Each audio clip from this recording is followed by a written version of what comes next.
Hi guys, welcome back to my channel.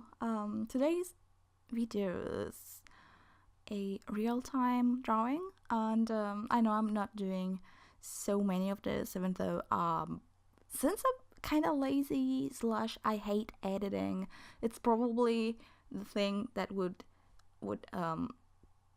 push me into making more videos, because little to no editing, yeah, I can do it. But anyway, I was browsing through my video folder and I realized I have tons of videos filmed. Like, I know I say it a lot, but just to give you an idea, this speed paint, well, this drawing dates back to October of 2016. So it's like what, almost 3 years old now. Happy birthday, baby. And this is the cover picture that I did for my sketchbook collection that I launched that year. I've always been hesitant about making sketchbook collections because even though I love buying sketchbooks and seeing other people's fluid lines or what they do in their little small sketchbooks, and I'm obsessed with sketchbook tours, I, for some reason, probably because of the imposter's syndrome, I always feel like my sketches are not that interesting to show, but I received quite the encouragement that year. So yeah, I started compiling my sketches, like extracts from my sketchbooks, into small booklets that I sell at conventions. So I decided to design a brand new cover instead of just recycling something that was inside. But I decided to keep the sketchbookiness of the thing, making it basically a sketch. This whole picture took me something like 8 minutes, and then I had to tweak some things here and there and add texts and try to see if the format was right. But basically I just had everything done in 10 minutes or less, and that was the feeling that I wanted to achieve. I didn't want to have a cover that was too polished and maybe tricked people into thinking that there was something more inside of the book, but I didn't want to make something too sketchy as well, because most of my sketches, like the ones that I've put in my sketchbook at least, are kinda polished.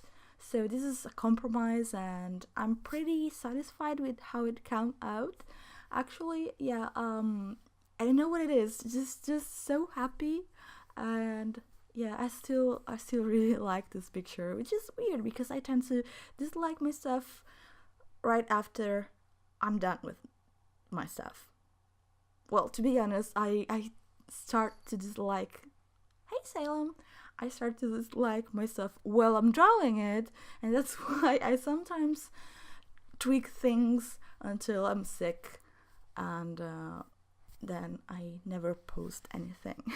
I've tried to make something catchy, and I've tried to use colors that I really like because I love purples and pastel colors, and I love stars.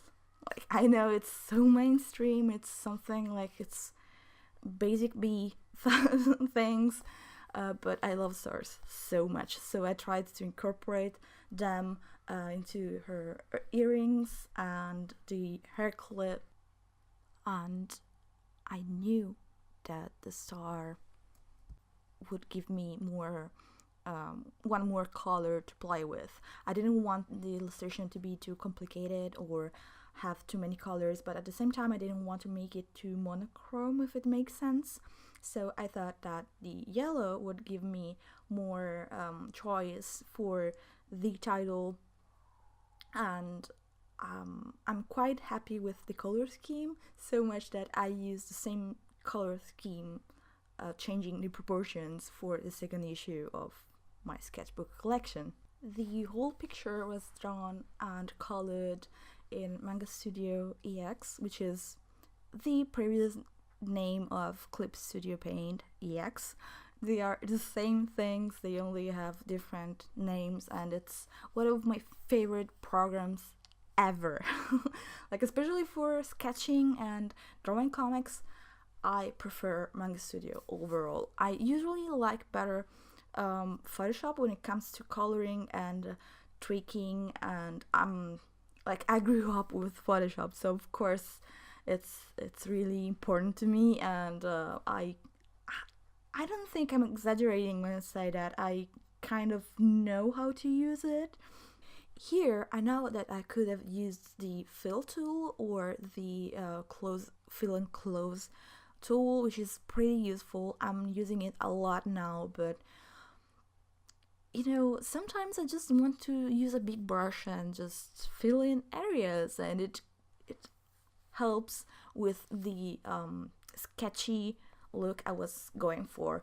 But anyway, Clip Studio / Manga Studio has lots of shortcuts that are created for comic artists. So if you can, just grab a copy, because it's really inexpensive. Like, the pro version it's like $50, and it gets discounted pretty easily, like every X months. So you get to have a full professional program for as less as $25, I think. And if you want the EX version, you have to pay a lot more, but it has printing functionalities. You don't really need it unless you are going to print, or if you are going to work on full stories and you need to see how the pages work next, like how the spreads would look like. But yeah, I'm not sponsored, so do whatever you like, use whatever programs you like. I'm so in love with this program, and it's smooth and it's responsive and it's not laggy at all, and I just love it. And it has so many tools for comic making and for sketching. It's insane.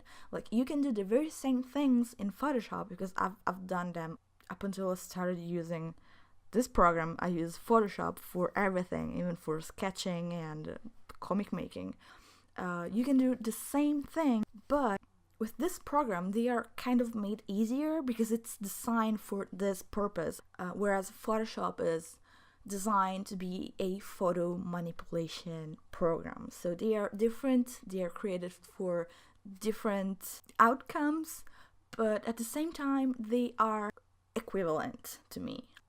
And what I mean is that you can do the same things with one program or the other, so it's up to your preference. And if you are more photo bashing / photo manipulation prone, you would probably want to invest in Photoshop. But if you are just going to sketch or just draw and be line heavy, you probably would love to spare some bucks and buy Clip Studio. And one of the last things I wanted to mention is that this picture was created using a small tablet, non-screen tablet. It was a comic, Intro's comic small, and that tablet is discontinued now from what I know. And thank God, because it was horrible on my wrists. But other than that, there's absolutely nothing wrong with non-screen tablets. So if you cannot invest in screen tablets, and it's perfectly normal, don't feel ashamed to just buy a regular tablet, because they're usually pretty good.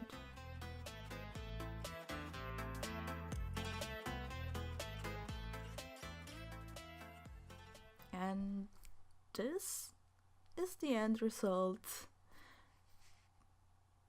I don't know, it's simple, but I think it's effective. I don't really like covers that are too crowded, especially if you're gonna sell something simple. Just do not complicate things.